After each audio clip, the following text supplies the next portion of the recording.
Hello dear patients. Today we are going to review the case of chronic prostatitis after chlamydiosis. I have quite a lot of such patients.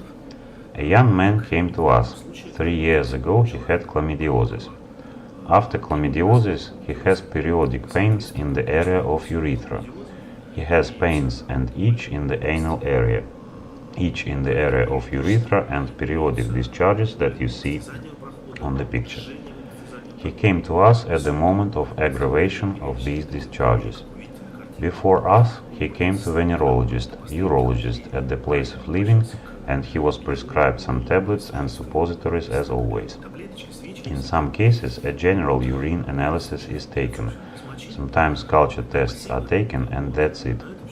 Indeed, a past chlamydial infection, even if it was healed completely, in some cases induces so-called vicious circles, when an inflammation is neglected, as in our case. Then it continues. What is necessary in this case? First of all, we need to make sure that chlamydiosis is healed. How do we do that? First of all, we need to take all PCR analysis for chlamydia from sperm, from prostate secretion and from urethra, as well as from mouth and anus, particularly if there were any kisses, for example in the moment of infection. Even in such cases, chlamydia may remain. Secondly, if there are symptoms similar to prostatitis, we should do provocation. Indeed, this takes a long time. This is annoying for the patient, and we should do electrophoresis with Lidasa on prostate, at least 3-5 sessions. After that, we should take prostate secretion at that moment and not straight away. I had several cases when chlamydia were not found in prostate secretion before analysis, but after such provocation and electrophoresis, it was found out. So in this case it was done, but such infections, as well as any other sexually transmitted infections, were not found. An ultrasound study is also required. In this case, it showed chronic prostatitis with diffuse heterogenic prostate and focuses of calcification in the area around the urethra. I'll remind you that urethra is an orifice through which urination occurs. Prostate encircles it in some of its part, and localization of small stones around the urethra often produces such pains. Who is responsible for that? The pill-preferring doctors are responsible, the doctors who did not treat well initially. In my practice, I regularly have such patients. A lot of such patients come to me, who were treated by tablets, and they got what you can see in our case. Yes, indeed, the treatment afterwards is often long, and it may have relapses. I even have colleagues with such problems sometimes. What needs to be done then? Then we need to do a complex treatment of prostatitis with all analysis, then to do electrophoresis with Lidasa.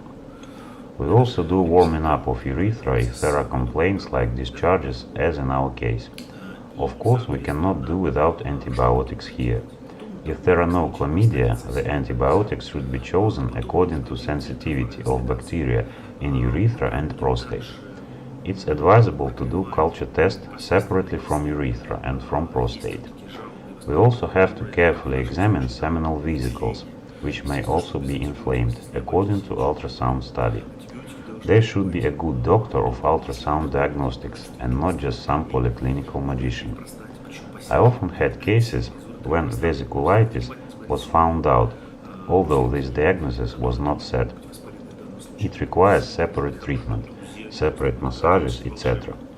In this case there was no vesiculitis. So recently we have been successfully using electrophoresis with Lidasa as an addition, of course.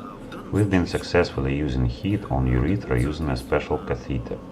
Of course we use a certified medical device, we don't warm up using an iron.